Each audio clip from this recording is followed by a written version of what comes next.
di'n dod ar tan Rwy'n sbon, ma'n stori yn ei gan Disgodion ar y wal Shwmai, and welcome to Two Welsh Dads Podcast where two proud Welsh fathers talk life, parenting and everything in between. I'm Stefan and I'm joined by my fellow dad and friend Glyn, and also Mark Williams, who is a leading advocate for fathers' mental health, a published author and an international keynote speaker. As a founder of the Global Partner Mental Health Partnership and International Fathers Mental Health Day.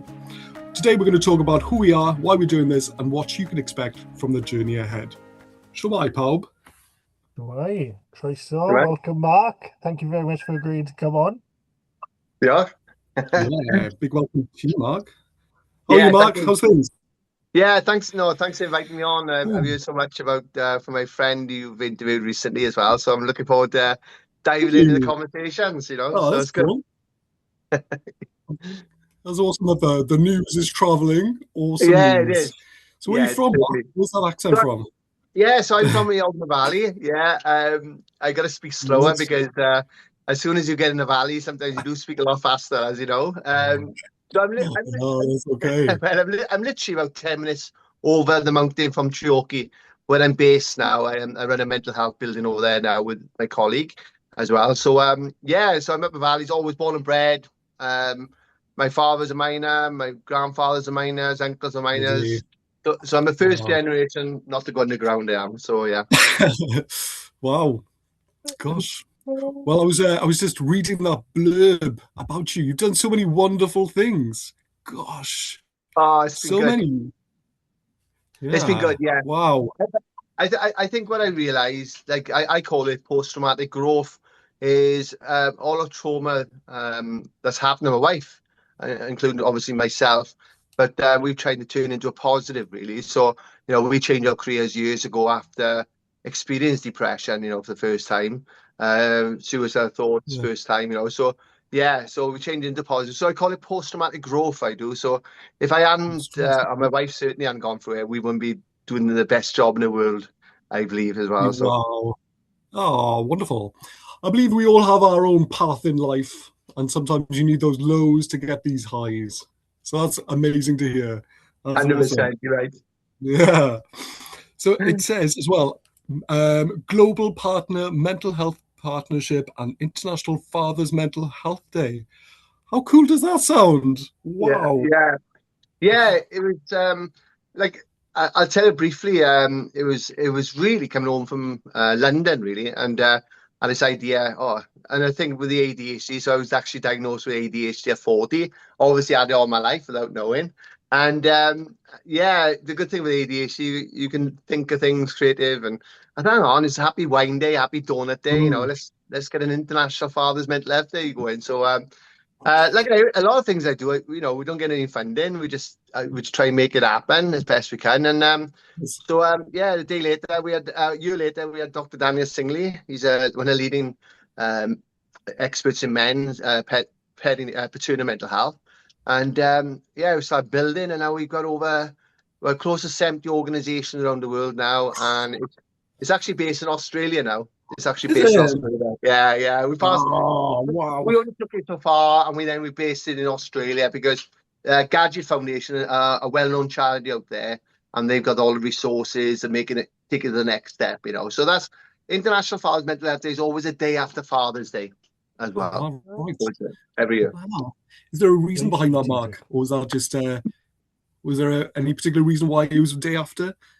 Yeah, because I think what I know from the press, you always get a good lead up of media around Father's Week, or in June, and we wanted to keep that going really, and it's a happy Father's Day on the Sunday, but not every dad's happy on a Monday, for circumstances. So we wanted to keep that going, and that's where we raised the awareness, and it's reached, somebody's saying it's reached millions of people through television, not just myself, but other people doing television, sports, radio, obviously social media. And it's a day to educate people. We should be talking about it every day, which we try to do. But to say that, fathers should be asked about their mental health, new fathers, like mums, and what we know now is for every one new mum dies by suicide, 7 new dads died by suicide. So it's not just a UK concern; it's actually a global concern when we look at all the high risk rates of suicide in men. And but when we look at now the timeline, a lot of men are getting diagnosed with birth trauma or what we know postnatal depression in the perinatal period. Years later, actually, after finding out through the awareness campaigns and education. And was perinatal? What Yes, year is that? perinatal is the antenatal period and then the postnatal period afterwards. So postnatal depression is normally up to the first year. They are now looking at services up to 2 years because that includes the 1,000 critical days. So the 1,000 critical days is the most important time in a baby's life, the development, and that starts at pregnancy and then obviously when up to the 2 years and beyond, obviously that as well. So and that was part of the study really, and it's a Welsh study actually, which is pretty fascinating. That over 20 years of study, they found that every one mum dies by suicide, 7 dads die. But I want to ask you a question, actually, guys. When you became dads, was you asked about your mental health? No, I don't think I was. Not once. What about you, Glenn? No, never was. No. To this day, I don't think I ever have been. No, that's a good point. No, I don't think. There's a common theme. In and it's when you think of it, like one of the leading causes of death in women is perinatal or paternal mental health. Postnatal depression, birth trauma, perinatal psychosis. I always explain about postnatal depression because you imagine I went on TV. It was all by accident. I was running a group called Fathers Reaching Out, and I'll tell you a bit why I set up Fathers Reaching Out later. But it's just a local group. All I want to do is help a couple of dads. I'd be happy. And went to the local newspaper. They said, "Yeah, we love your story." We put in newspaper. I didn't realize I was going to go to Wales Online.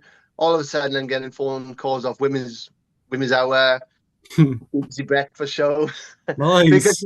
because they never knew anyone or I actually raised awareness or was sharing a story about postnatal depression in men.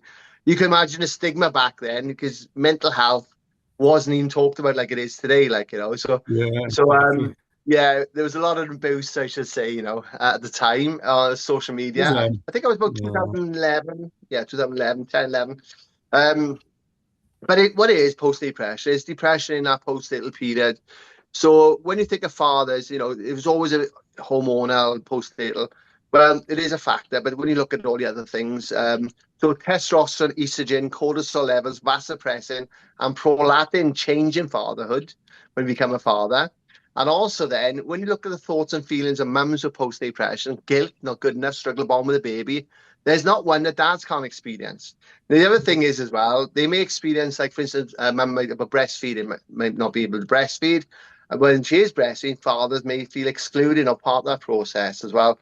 So those are struggles that fathers can experience around breastfeeding as well. So that's what, and all the thoughts and feelings, intrusive thoughts, mums get, hallucinations, they call it perinatal or postpartum psychosis, sleep deprivation from parenting or, other factors. There's fathers can experience them too. So it's just education really. I didn't know nothing about mental health 20 years ago.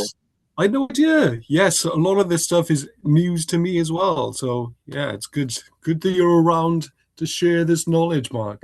Thank you. Thanks. Okay. It is fascinating to because I think we all hear the narrative of we know hormones, that word exist, and I think we attribute it to women mothers way more, and we just think of men as just a big ball of testosterone and there's nothing else going on. But as you just said, there's so much that goes on and changes, and just to hear the statistics of that perinatal period links up to the hormonal changes that we as fathers feel. Yeah. Such an amazing job they raising awareness. Oh no, thanks guys. Yeah, it really is. The thing is, I'm just sorry to interrupt. I thought about a couple of years I'm not sure. Do you know about the male menopause? No. Hit us for the Let us know. listeners. Menopause. So Yeah. you can Google this if you put in NHS male menopause. So I've known about this. But I was with a speaker a couple of years ago, and it was fascinating. It was like, gosh, and he had all the science and evidence and everything, and so yeah, and he actually experienced himself.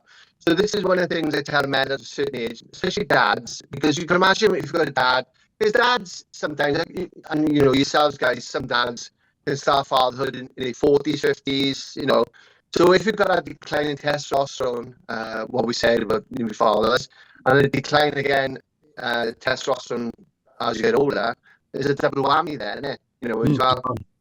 And I certainly think that with a combination of things like sleep deprivation, transition to fatherhood, all the things, you know, the pressures of being a father, you know, isolation, you know, loneliness that can lead to it because your friends are out, you know, with their children as you get older, and you've got a new baby, you know, so all a combination. And then if you've got a undiagnosis disorder, well, I don't call it disorder, undiagnosed ADHD, autism, for instance, well, you know, these other factors play in. You can see why fathers can struggle massively, and unfortunately, you know, it's killing men as well, or fathers. Yeah. And I guess you mentioned before we started ADHD, just because you touched on it there. Do you know the figures of like why more people seem to be being diagnosed with it these days? Yeah, so it's also like something been around when you look at it, Einstein and you know, Thomas Edison, a lot of them looking, you know, with the ADHD, neurodiversity it is, you know, it's a big umbrella kind. So like a perinatal, it's a big umbrella. So so the only reason why now more people are getting diagnosed because now the education is out there now. So I give an example when I get diagnosed, and I'll tell you a bit further when how I got depressed. But when I was under psychiatrist, because I became very unwell the second time, I'm having a 2.5 hour assessment with Dr. Davis, amazing psychiatrist. My wife's there, done all the tests, and they said, "Oh, Mr. Williams got ADHD." I was like, "What ADHD?" You know, I'm a football coach. I work with young kids with young people, I should say, with ADHD. No, it's you've had all your life, you know. Now the only reason why, you know, because apparently you must have gone. I know you went to a conference and it'd only been recognised on NICE guidelines 2006, 2008 around that time. So luckily for you, but what happened, unfortunately for me, Dr. Davis decided to retire.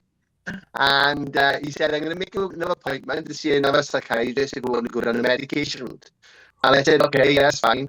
And basically, I always wear hoodies. I had a Wyndham Boys and Girls Club football top on. And the psychiatrist asked me, do you know about bipolar? So I was giving him a lecture about bipolar. I was excited. I was hyper because he's interested, I thought. And he said, oh, you got bipolar.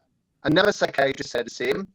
And but in this meantime, I had already started learning about it and gone to a recent ADHD adult group.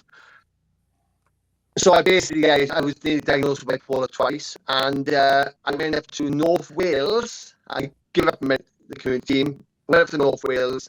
I'm doing a talk about to health visit and midwives because part of my work. And this woman said, Mark, can I ask you, I've got ADHD? And I said, oh, you know that? She said, I specialise in adults now as well as children.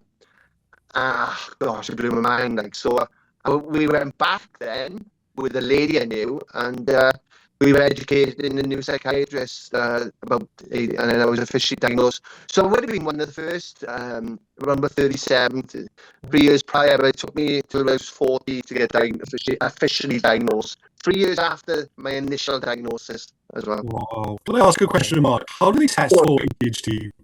Is there any specific tests that they would do? Yeah, it's just one test. You can. There's a form that the GP gives you. You do your test. I'm pretty positive you can get it online as well. And there's all these questions. What happens? It's got to be like when I was doing it. It's got to be recognised if in 2 areas. So I'll give an example. I was like out of school. I'm like that out of work. It's all in one setting. Sometimes they do ask for a parent, but unfortunately, as people get older, or parents sadly passing away, as you get older. So that's something. Or reports, school reports and things. But yeah, it can be genetic. There's a lot of fathers now and mothers, of course, who children are diagnosed with ADHD, autism, and now they're looking at themselves as well. Yeah. There's other factors, yeah. So that's a lot of people actually getting diagnosed now, because it can be it can be genetic as well, massively. So Yeah. Is it quite a long process then to get the diagnosis? unfortunately, yes. I've heard.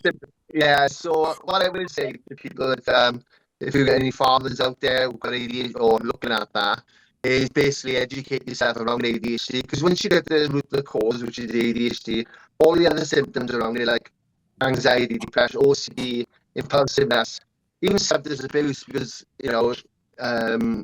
those other factors, you can manage it a lot better. But if you want the medication, obviously, what I do recommend, go to the NHS, because I know when you go online, sometimes you may have to pay for medication as well. So I've got a couple of people actually waiting, but the waiting list is a couple of years, unfortunately, as well. Yeah. Wow. Gosh. Just to recap Yes. a little bit about the NICE guidelines. I guess for people who don't know, it's like that effect of they find something and then it takes a while for it to get into these clinical guidelines that doctors use. Absolutely. And then it takes a while to educate the doctors to start to recognise. So that's why it's taken so long. And now we're seeing, or it's like, Backlog, it man. seems like more people are being diagnosed because they know about it, as opposed to Yeah. it's more of a thing now. 100%. And the thing is, when it comes to fathers, so there's nice guidelines, perinatal period, antenatal period, CG 192 nice guidelines. That's the code for antenatal, postnatal, and there's no one mention of fathers in those guidelines, and this is why. Yeah. So there's a lot of organisations that do their own informal pathways, as in to make sure fathers get the support. But there's no, still in 2026, and we've been campaigning for years.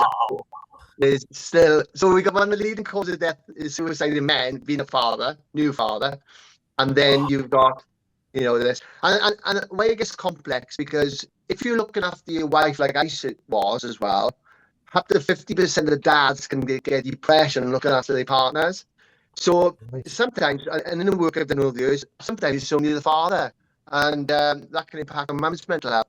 But fathers, when with the depression, sometimes can look different to mums, drinking more, avoiding situations, feeling anger, frustration, overworking. You got the dad bod, didn't you? So when you become a new dad, up to 20% BMI rates is higher.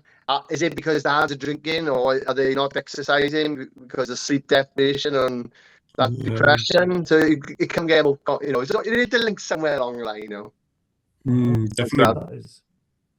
So that's an image. This is a combination of all of them, isn't it? So it is. Tiredness, everything. Yeah, definitely. But it's the best thing I've ever done being a father, now. But I didn't initially bond. So how it came about, really, we had, I was totally, my wife had worked for British Gas, an academy coach. She was doing really well in the company for for years, I should say, and then I was in sales, changed my job recently before becoming a dad, because I wanted to spend more time. I was commission only, so I was pretty good, as people know. I do talk a lot, and it's got its benefits, ADHD. But I was pretty good at sales, to be honest. I was really good, and had a new house, build house, and company cars, all that stuff. A couple of miles away out of the valley, and my wife had basically after 22 hours labour, she had a traumatic birth, which I witnessed. I've never had a panic attack in my life, but I was having a panic attack while my wife was going into down the theatre, and what I witnessed in the theatre, which we know now is PTSD. So PTSD is an anxiety disorder, the witnessing or experiencing a life-threatening event. And for me and a lot of fathers and grandparents and siblings, there's nothing worse, thinking wife and babies are going to die in front of you and feeling helplessness. And so that led into my wife being so unwell, where basically there was no mum's services back then, 22 years ago. She was, my wife tried to take her life, and then basically, I was expected to be back in work in 2 weeks. I was over 6 months, no money coming in, mortgage to pay. I was self-employed, no money, isolation, loneliness. Couldn't tell any of my friends. My wife was suffering and what was going on with crisis teams, because I was very positive. Well, still positive now, but I was so much, didn't know what depression looked like, whatever. And then I was starting to go down this, road of drinking more. My mother-in-law came lived with us, which I always say, I'm still being counsellor for now, honestly, but she was amazing, absolutely amazing lady. So I was lucky I had a lot of family support when it came to crisis, and my parents and stuff. And then I just went down this dark rabbit hole then, and I was on thoughts of suicide around the 4-month mark. I was guilt, and I don't know where it was coming from. I was thinking, they'd be better off without me. I'm not supporting my wife as I should. Does she love me? Why is she depressed? Is it me? Anything I've done? So you just started overthinking all this stuff. And then, you got society telling you, you should have this wonderful feeling of love towards your child when it's born. I didn't. I was more or less a little bit resentful at first, because now this little baby coming into my life, I don't know, really. And my wife's unwell, my best friend. And, so you start overthinking a lot of things. I think that when I was home for that 6 months then, after that time, my son actually helped me then. So I was at that time, the bond and attachment. I was getting skin well, knowing, and my bond, and we got he's 22 now next year. We've got a lot taller than me, and we got an amazing, incredible bond, so, but it was dark times, and what happened was, I changed my career. I was the first one to change my career. I just couldn't do that job anymore, those jobs. And then we sold the house. We come to live where we are now, back up the valleys. We got the smallest car in the valley. We look at things totally different. We don't see material stuff. We just, I started volunteering at the Bridge Mentoring to keep young people out of prison, because the youth club helped me as a child. Because when teachers were telling me I was thick and stupid, wouldn't get a job, a youth worker told me, Mark, you can do anything in life, I had a paper around, window cleaning around, my parents didn't have much money, and become a British champion under 16. So I started questioning authority, and I still do now. Especially when it comes to campaigning, in a good way, a positive way, if that makes sense. So I changed, and then I started working, building my career up. And what happened? I had a little bit of traumatic. My grandfather's caring for dementia and all sorts, mother cancer, time, short space. My story does get better, guys. But then I think because I'm dead with all the trauma from the birth experience, my wife, supporting that, and then obviously when I had to deal with it at that time, everything came to head. So I always say depression made me the biggest liar ever. Pretend I was working in a hospital then, in units.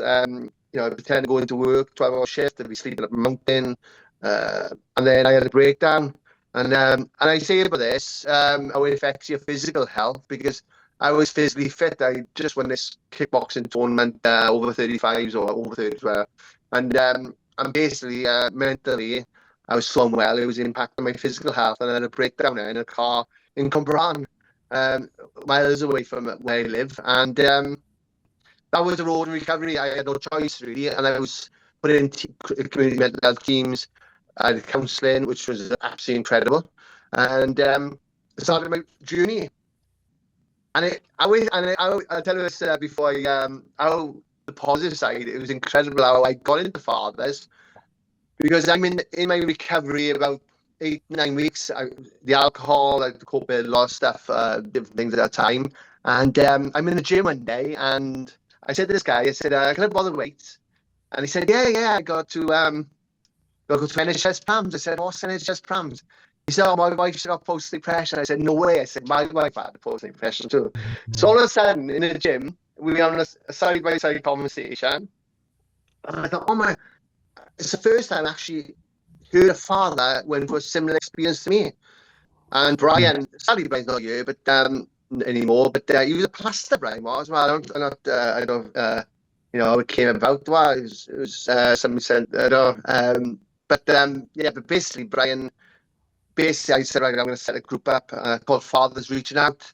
And we set it up, and that's where the story went with how I started campaigning at it. But it was incredible because with Fathers Reaching Out, there's always support fathers with their wives with post-depression. What we were doing in the early years was actually the mothers would phone me up and say, Mark, I'm fine. My husband is really struggling. Our relationship's come to an end. If he doesn't get the help, can he come? Of course. So I was learning off the fathers, and that's when I started writing things down. And my good friend, Dr. Jane Hanley, is from down Llandilo, down West Wales. She wrote the book on perinatal. She's international known. And we started working together. We're still good friends. We just done a couple of books over the years. And all this education came from the people who trusted me with their stories, you know, because I was telling them about my experience. And I was, you know, where I'm pretty fortunate that even the academics don't get the insight to some of the things I've learned over the years. So that's my education comes from the fathers themselves. What a story, Mark. Wow. Yeah, so, but it's been great. I'll be honest with you, and having the knowledge that, well, I've been doing 16 years now, fathers. Yeah, 16, 17 next year. You know, it was only to support a couple of dads when it first started, and it's just gone to, you know, Westminster, changing policies and all sorts of things. I just winged off of it because I didn't know what to do. That's the way, though. That's the way. Yeah. I was just like, yeah. So, but if I can do it, I'll say, you know, I'm anyone I can as well. So it's good. That's a lovely, lovely goals. message. Yes. Yeah. It was, like I said, it's mad because I you know, my boy is 20, obviously 21, 22 this year, and he's more educated about mental health. That at 10 years of age, I would say 15, but 10, you know, than I was at 30 years of age. You know, so you know, and this is the things, you know, they call it generation trauma, transgeneration trauma, you know, things in past life, and it's about breaking the circle really. And I got a wonderful father. It's absolutely amazing. Father, he's doing now. I was with him today, but basically one thing we didn't talk about as fathers was our mental health. So basically, my father would say when I was like, "Come on, mate, let's go to the pub, let's go to a pint." So you start with these negative coping skills, then you know, problem pint, you know, subconsciously. I still have a drink now, but I never drink if I got a problem. I never drink. I make sure I solve a problem before I drink. Yeah, that's good advice. First and foremost, thank you very much for sharing that story. That is, what an incredible journey, and what incredible amazing. Everything that you've gained out of that. Just generational trauma. One thing I always talk about with people is, am I understanding it right in saying that by us dads kind of finding new ways of coping, we're breaking the cycle, so our children have new ways of, as you said, like new ways of coping, new ways of talking, new skills. And if we don't do that, then we're passing that on to the next generation. Is that kind of what it is? Absolutely, yeah. So there's studies I came across years ago, and there was I might not say this song because it's a bit deep, but basically, yeah, it's people that's happening in the war and all sort of things. You know, that's been passed down generations sometimes as well. Not always, but they say. But yeah, I did a father tree, I call it, transgeneration trauma tree. So I looked at my grandfather. My grandfather was a miner, underground, work hard. Food had to be on the table. If food wasn't on the table, you know, he'd be upset. You know, I never seen anything. But I know my father, you know, over the years explaining it. He's learned off my grandfather. Said that's not the way to become a, you know, be a father to him and all that, you know, where my father did more housework than my mother. So I started learning. Okay, I got to do some housework. My wife not so I say, well, I'm not doing housework. But I'm learning off my father now. So my mother went to work, worked in, and then my father looked after me when she was there, like, changing jobs and stuff. And so I'm learning now. Oh God, this is okay. And I always good. He was still an amazing father. But one thing, what I learned was when it comes to mental health, we didn't talk about. And basically then, I pass what I take the good bits out. And the same with my son, if he decides to become a father, he might think, okay, Dad, playing air guitar after 7 in the morning is not a good thing, with the ADHD. So, I can be very active in the morning. But it's that sort of thing. So it goes taking bits down. But it's fascinating is even though my father didn't know nothing about mental health, and he never judged my wife, never judged me, but also what I would say is when he had psychosis, he had a water infection and lack of calcium, and he was having hallucinations, and he thought it was bugs after him. He thought my mother was part of the IRA, and so years ago, 40 years ago, he would have probably been in a mental hospital for 40 years or whatever. But it was a lack of calcium, water infection, and all that. And I think from our experience in 2008, he had a more understanding that anyone can suffer with their mental health. So those conversations then started getting better between me and my father now, because now he's experienced something that he didn't know nothing about as well. So that helped as well, massively. Do you, Glenn, I've got a question for you. Do you talk to your dad about your mental health?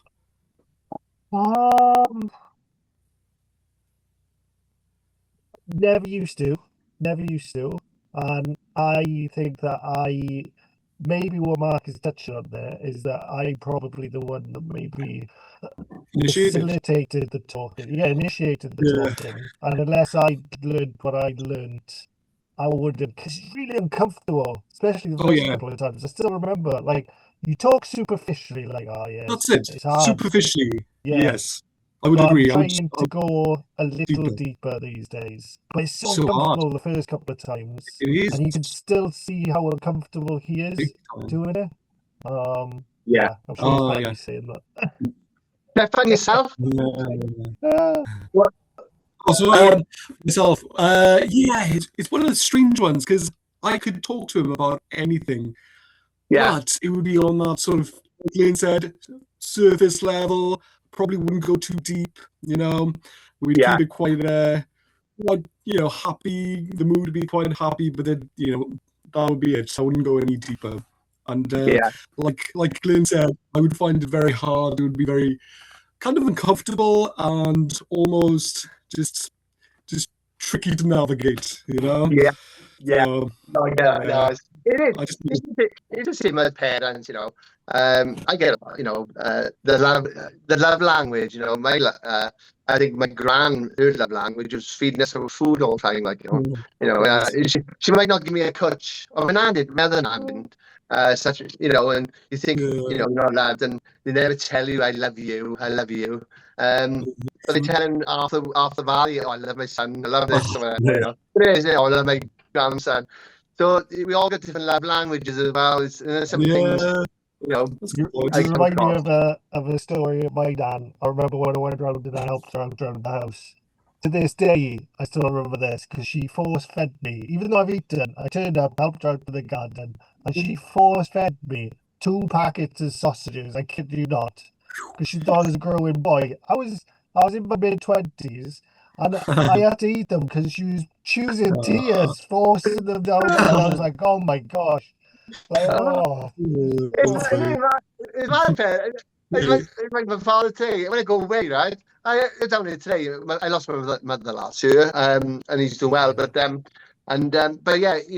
sandwiches. I when I go traveling, like when I used to go work away, I'd call in and see him before I left. I use some sandwiches off. It's like I'm 35, like, or 40, whatever. And he's still feeding me, like, But as parents, like I said, I know my father and grand, they did struggle a lot of things, with the mining strike and other things, and that was traumatic, seeing your father, change, and working every day. He's out to work and stuff like that. So and then you feel guilt. Then he did because he wanted to provide, and there's food parcels coming in, and what I mean. But we didn't see it as kids. We were more like, God, we didn't have social media. We thought we were the richest kids in the world. Like, we got the mountains and playing football and all this stuff. We didn't see anything different, But you see your dad more as well, that must be nice. Yeah. Spending time with him. Oh, absolutely. I think that's one of the reasons why I come back more locally now, because I want to spend more time as well. Because like I said, he's a massively, always been, I'm lucky, even though I've got a big family, but we've got a close family within ourselves, if that makes sense. And and being a father, he's been up to me. And as a grandfather, he's even been better to my son Ethan. He's absolutely incredible. So it's amazing. I'm very fortunate. That's like, but yeah, I'm still learning. We all make mistakes as fathers as well. To me, We do, yeah, big time. Yeah. Yeah, that's what I liked about COVID. I got to stay home and to spend time with the family, Yeah. My daughter was just born during COVID, so it was a good time just to be with her, Oh, definitely. Yeah. That must have been hard, Stefan, as well, during COVID. Yeah. It's strange though, because I was in my own little bubble and I felt, this is my world, my little family, my little house, and it's strangely, I look back at that period of time with a lot of fondness. I know what you mean. A lot of people, I know a lot of people have, struggles during that time, but in my own little world, it seemed quite nice, Well, I lost my business because I was doing training, conferences. So I remember looking at my book. I always I'd work, part time here and there, but I went full time for 18 months, and I was up in Scotland. The Fathers Network Scotland, did some work for them. I was all over the place, different places, and so March 16th, I think it was. I was in Cornwall, and obviously it was, and my diary literally went bang, bang, bang for the entire. So, and I couldn't claim back this thing because I hadn't been full time for 2 years. So I couldn't get the proper grants. But again, looking back, it evaluated me, actually said, hang on, the simplest things in my life are coming back to me now, like walking the mountains, playing guitar, whatever that is, guitar, whatever, those sort of things. And I actually did a report. I did a report during lockdown 2012. It's called Why Dads Matter, the Importance of Fathers' Mental Health, Fathers Reaching Out. And I did a report during that time, and but to have something tangible to give to the politicians about why we should be supporting dads. So I think if COVID hadn't happened, I certainly wouldn't have done that. And it helped me. Yeah, it helped me in a lot of things. Like, I think we, like in the street, we did a quiz and stuff around the street, safe and all that time. Got to know back in my community, if that makes sense. It's good. Yeah, big time. Yeah, you did. It was a good, community building time, I would say. Yeah, definitely. People were looking out for each other, sending food over to the elderly neighbours and make sure everyone was fine. And like you said, you reevaluated what was important, spending time with your kids, going outside in nature, getting exercise, all the really important things that, work gets in the way of sometimes. And it just makes you realise what truly is important in this world. Absolutely. So, yeah, you put it really well there as well. Yes. Well, yes. And it was a good time. I say good time as in it made me evaluate. I said, obviously there's a lot of things that happen, but yeah. So from that time, and obviously I've gone back more local community stuff, and I speak to a lot of dads still. I run a men's wellbeing group, and this is something I always raise awareness of. So I run a men's wellbeing group in Treorchy on a Monday, 6 till 7, and I see a difference between when I run a father's group to a men's group, because most of the conversations, unless we bring up fatherhood in those conversations, it doesn't happen, So that's something I don't run a men's group. I still bring up about, are you a father? Have you ever suffered with whatever? Because that's the thing where we're trying to educate, because perinatal mental health is very more specialised for health visitors, midwives, doctors. These are sort of people who used to train up.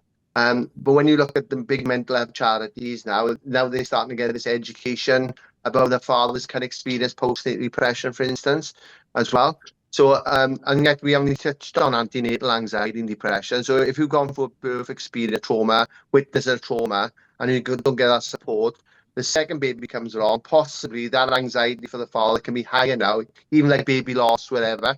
And now he's stressing, worried, is it going to happen again? Then obviously that impacts on mum's mental health and pregnancy, and that's not good for mum and pregnancy and either as well. So this is another reason why we should be supporting dads with their mental health. Again, like I mentioned, it may impact on mum's mental health as well. Because what happened when I did have my breakdown, my wife's depression came back again, because now she was caring for me, and my wife was very unwell, and that's the time when she actually left British Gas then. And now she works in dementia, and she works in for mental health, same charity I work for now, does mental health well-being. So the both of us, we've used our experiences. We've used our experience. The third sector don't pay well. Probably get more money in Asda, but I love what I do. I love what I do now. I absolutely love it. So that goes to show that if we don't support parents early on, even before pregnancy, we haven't even talked about IVF. There's a lot of stress before becoming a parent as well, those sort of things. And then, so again, it's all about, my work is getting a holistic approach, support all parents first on, and possibly, we can save a lot of money economically, but most importantly, we can save relationships, because in the past, a lot of fathers who've gone through depression during this period of time, and, been told they're not good enough for dad, and they get intrusive thoughts and not getting support, and then the relationship breaks down, and then we got another area now what we call family law, and other things where fathers can't see their children because they've been told they're not good enough as a father when they were struggling with their mental health. Can I ask, if you're in that situation and you get to the point that you recognise that you're suffering symptoms, depression, etc., but you also recognise your partner is also struggling, what's your advice? What do you do when you're both in that really hard place? It's fascinating talking about COVID, because during COVID we did a lot of stuff online. I worked with this midwife, and what we had both parents, and the mum would rather know what the father is going on, because you can imagine they're just having a baby, obviously struggling with sometimes confidence, with the body image, or different things. Dad is struggling, he's out drinking, avoiding situations, can't bath a baby, all this stuff. Because there's no communication together, the mum's always thinking, is he me? Does he love me anymore? And then dad's thinking, I can't, blah, blah, blah. So what we did, when we spoke to the parents, the dad won't say that, I know it's from my own personal experience, I wouldn't tell my wife I was thinking, feeling, because I didn't want to impact on her mental health, But what I know now is that it's the best thing is that communication together, to be honest, look, I'm struggling here, I need 5, rather than mum thinking, why is he this, why is he that? So honestly, communication is the best between parents. So true. Yeah, that's what I was going to say. I feel like it would be quite hard sometimes if I was dealing with something, and it would be so much easier just to avoid the whole situation rather than talk, because sometimes in my head I feel like maybe if I talk about this with my wife, it'll be more issues and cause more problems. But you are right. Yeah. Talking, communication is key. Yes, 100% agree. Exactly, and parent and a child, obviously. Do you know about the parent and a child? How we communicate, so, that works. So I basically, I'm an adult parent. I'd say to my son, oh, Ethan, go and brush your teeth. And he'll say, no, I'm not brushing my teeth. Oh, hang on. He said, if you don't brush your teeth, you're not going to buy yourself that youth club tonight. I don't care. So I've gone from parent to childlike, yeah. So I would say to him, come on, Ethan, brush your teeth. I'm not. Okay, that's your choice. You're not going to youth club tonight. As easy as it sounds, it's not.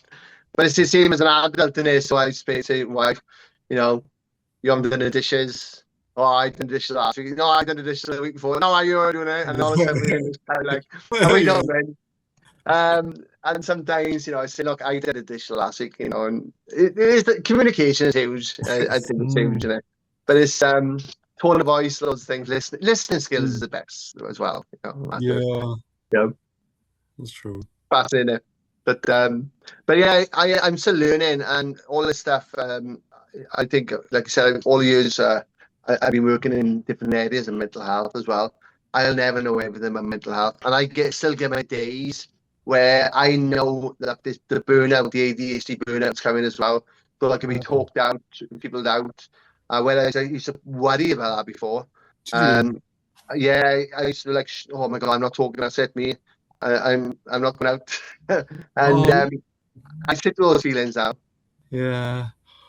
I just watch a bit of football, whatever, music, and the recovery. Oh, I'm feeling better. It's burnout sometimes. It's overwhelm. I take too much on. I think we're all guilty of that. But I think I've started to learn about myself more. What I need to do, and I always say if people are struggling with their mental health, it can be a lifestyle change as well. The simplest things could be the most effective as well. Sometimes, What do you do to? Oh, sorry, carry on, Glenn. Oh, I'm just saying I always put that under wisdom, and like with age you start getting to know yourself a lot better. And, it's still hard to find time to really understand yourself, and you probably never will. But the more you can understand, the better, big time. Glenn, I don't worry about Mrs. Jones down the street anymore. Like I used to. Probably worry about loads of different people over the years. As long as I try my best to be a person, best, polite and all that, best I can. But whether you worry about so many, and then that circle gets smaller. The most important circles get smaller if you worry about other people around you. So I tend to worry.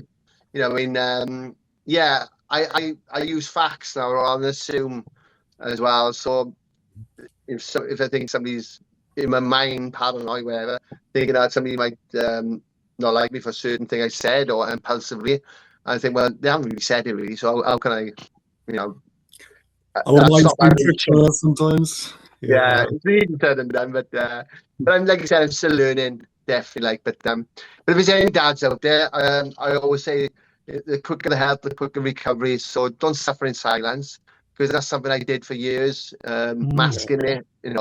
Just go to your GP. Especially in Wales, community mental health teams. There's a good site called Chasing the Stigma. You put your postcode in.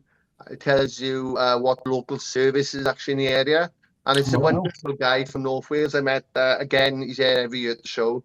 It's called 24/7. So it's a free line, 0800 number, called 24/7 Wales. And you can speak to somebody 24 hours a day if you want to. And you get the other ones like Samaritans, do some amazing work. So there is stuff out there for people to be listened, I should say. So if there's one bit of advice tonight after sharing my story, and I hope we haven't triggered anyone, is that is to say that that there is support out there. Make sure you speak to somebody. Yes. I think the other thing is to say, like it might feel small to you, because you think everyone else has got bigger issues or whatever. But if it's affecting you, then it's a big thing, right? You want to be the best version of yourself, so don't be afraid to reach out, because you think, the people have got it worse, No, etc. Trauma doesn't work like that. That's the thing with trauma. I give an example, with post on my image, in the labour ward. I've had dads they've been traumatized from communication. There's one dad, he had autism, noise was going on, sensory overload, and the midwife didn't mean to say this at all. His partner was getting rushed down the theatre, and the midwife said, say goodbye to your wife. Now, what she meant was say goodbye to your wife, she's going to theatre. But in his mind, he was thinking, and then he's left outside for 45 minutes, and he's overhearing conversations. For him, that was traumatic. It was huge, you know. So it didn't have to be some things other fathers have witnessed certain things. Well, it's how that person, how he's processed that trauma, and sometimes, so I always say to people, you could witness a car crash down the road, somebody totally not related to you, and that could affect you just as much as anything else. I think what you said about don't suffer in silence, Mark, that is, yes. For any listeners out there, make sure that you don't suffer in silence, and there are people that you can go to, and to be listened as well, like you just said, people to listen, and that safe space to be listened. I know we're getting towards the end, but I got one burning question, because it's pretty much from the start, and I want to give a little bit of background, because one bit stood out for me, which was you said as a kid your teachers would have said, oh, you're stupid, you're thick, etc., you never amount to anything. And now just seeing what you've accomplished, first of all, it's crazy how many people have that trauma from educators. Gwen, honestly, that's it's funny. There's looking back, I had a childhood. I can't ask for better, but unfortunately, school, it was just I wasn't interested in French. I wasn't interested. You got 30 children around you. I need to be in a quiet room. I put a talk sport or something in the background, so I can concentrate when I'm doing my emails, whatever. I need some sort of background noise. That works for me. But when you got 30 young kids, and then you got a teacher that's, I'm not getting nothing off. I'm not. He's not stimulating me. And then what you tend to do, you play up. I wasn't ever nasty to teachers. I was never nasty at all. But I play up to get out the room because I needed to get out that room and have a break, because my brain was just fucked, And then you I don't remember the dust sport got dusters. You got checked, and you're dodging them and all that. And I think, oh my god, getting picked up by the sideboards, unbelievable. My father never laid a finger on me, but the teacher did. But I look at it. I always try and look at positives, and I've had a lot of my friends who unfortunately have the same experience as me. But I think maybe that was a driver to think, hang on, I'm going to do something in my life. I'm going to show you.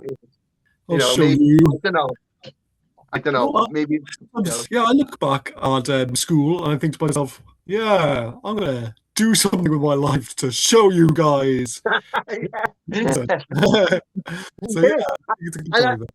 just remember, one of the big anxieties I had, actually, how it relates to it as well, is after everything settled down, when my son went to primary school, that's when I was very overprotective, as in, are you okay with the teachers, that sort of thing, because I didn't want him to go through the same experience as me. So that's something something that happened to you can lead into how you behave differently as a father as well. Very kind of overprotective, But even when he flew, he was good. He was very good in school, so he was lucky. But do you want me asking? Do you have any problems, guys, in school yourselves? I wouldn't say nothing huge. Nothing that I would say was troubling me, but I remember feeling inadequate in more of an academic way. So, for example, maybe not being as clever as some of the other children, and also maybe slight pressures from parents to do better and not being able to achieve those goals almost. So, more of a sort of feeling of inadequacy and pressure towards doing well, I would say. But What about you, Glenn? So I don't think I'd be the person I am today without my parents believing in me, because I don't think the school, and not to it's hugely difficult to stand out in a school, right? The massive classes, to be fair Yeah, to the teachers, they didn't yeah, do anything exactly. horrendous, but just attention wise, I needed more attention, and I don't think school worked for me. I was, I guess, academically thick until I made it to university, ironically. And then when I got freedom to just explore cool things, that's when, that's how I am who I am now, a lecturer. But, I failed most of my A levels. So it's pure luck that I kept going because my parents believed in me and they were like, no, no, no, keep going. Diagnosed dyslexic in school as well. And that had a huge impact on confidence. Yeah, But now, probably same as you, I see it as a superpower because I see things totally different to other people. So I get to think outside the box yeah, and so many different ways outside the box. I'm yeah. constantly the ideas guy. You're going, oh yeah, that might not work. What about A, B, C, D, E, F, G? you know? Nice. Yeah, So yeah. yeah, It is. It's mad. It is. Once it's, because you get a bit of imposter syndrome as well, yeah, Yeah, especially yeah. when I first started. It's like, gosh, I got these professors and doctors, and then I'm only a guy from bloody Ogden Valley, but then I remember Professor Ian Jones, who was a lovely guy from Cardiff University, and he said, what do you think, Mark? You work with fathers. Tell us about fathers. And I think it was just that whether everyone it wasn't as and I thought, hang on, yeah. When he said, yeah, you've got a lot to share with us because yeah. and that built my massive confidence up. I thought, yeah, I've got a lot, what the fathers are telling me, what I've gone through, and all the other things that they feel that trust to me, like sort of thing. Mm, So that was Wow. yeah, so yeah, it was Professor Ian Jones gave me a look, and then worked with West Walian Dr. Jane Hanley down there, which well, the only problem on the communication is that your bloody broadband don't work tidy half the time. And Well, in Northwest Wales, Llandilo, man. Northwest Wales, he's on yeah. a farm there in Llandilo, lovely place. I loved it down there. But yeah, it was her down to earth, and where she was, and Yeah. listening and those yeah, massively. So, but and that's what I say to young people now. Is in my valley, I said, look, as you probably know, the valleys have, if I can do it, gosh, you can. Why can't you do it? Yeah, that's it. So 100%. Big time. Raising I've enjoyed it, aspirations. guys. I've enjoyed this chat. Thank It doesn't you. seem like a You too. It's podcast. been good. It's been a Well, wonderful time. I just want to finish because that was the bit that I was like building on, and then I was like, you are an advocate now, and you want to change. I guess your next thing, or you think that maybe you still have done, is that niche guidelines. What do you think is still stopping the system, the clinical system, from acknowledging it, and how do you change that? Uh, I think if I'm honest, there's a lot of money involved. They got to Yeah. create new services, new thing. Where there's staff, I think, there's the, but I've done it obviously not I did a basic economic report and it demonstrates that that if we do invest in new fathers, gosh, in the workplace, for instance, fathers are leaving their jobs because they're struggling with certain things and not getting support, and economic costs is billions. Yeah. So when it comes to mothers, if it was 337 million invested in the NHS specialist services for mums, it was saving 8.1 billion per year, and that's 22% on the mum and 78% on the child development, because how it goes forward doesn't include dads now. So I thought, let's do something with dads here, and it's again the same. We just need to invest the same amount of money, and put better services. Even the third sector, I'll be honest, I know I work for the third sector, but like you said, the third sector, well, charities today, gosh, the whole system is meltdown, because we do the early prevention stuff in the third sector, Yeah. and sometimes, so the third sector needs proper funding, and I think the third sector needs to be on the table with all these people making the decisions that are massively as well. Awesome. Wow. 100%. Yeah, amazing. But as the final way, just like your story, if you can empower yourself to know, then you can be your own advocate, I guess. You can say, no, there's something I need help, and then you can just, I guess, yeah. So even if the system isn't quite there yet, by being read, learning more, talking to people, then you can kind of advocate for yourself. So yeah, you have power still, and Yeah. the more people that know, the more we make it a And thing. then, you said things have changed, managers change, decision makers change. Yeah. You know what I mean, as well. And if I know Yeah. again, pass on to the next generation. So Yeah. it is a matter of time, because now it's too much evidence and research coming out to not do it now, if that makes sense. So it is a matter of time. And I gotta be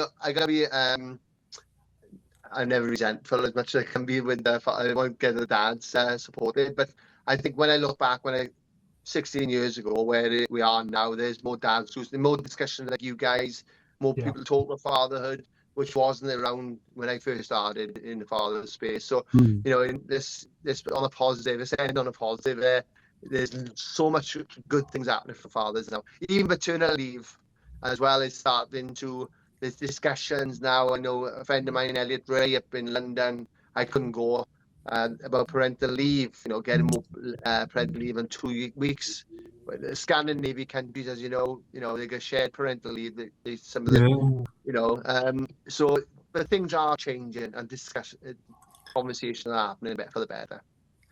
Things are happening thanks to you, Mark, and all the wonderful work that you do. Oh, It's fun. and there's, I'll be honest, and I'll be honest, if we went for my wife, I wouldn't be able to have that time to do it. Because, the credit cards have been used over the years. Just Wow. yeah. But I've enjoyed this, guys. Right? It's been a fun time, yeah. It's brilliant. Brilliant. Fabulous. Yeah, thank you very much for coming on, sharing. I feel like we could talk for hours.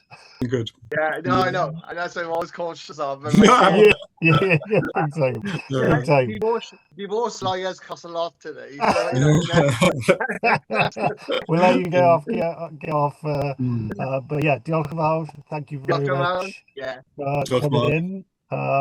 Yeah, for the listeners out there, if you liked it, please like, subscribe, share, review. And we'll be back next time with more stories, laughs, and honest chats. Until then, take care, and there's hope in the world while there's people to create it. So, yeah, nos da. Nos da. Dei dar o son dwi'n mynd, esgidio swnio galed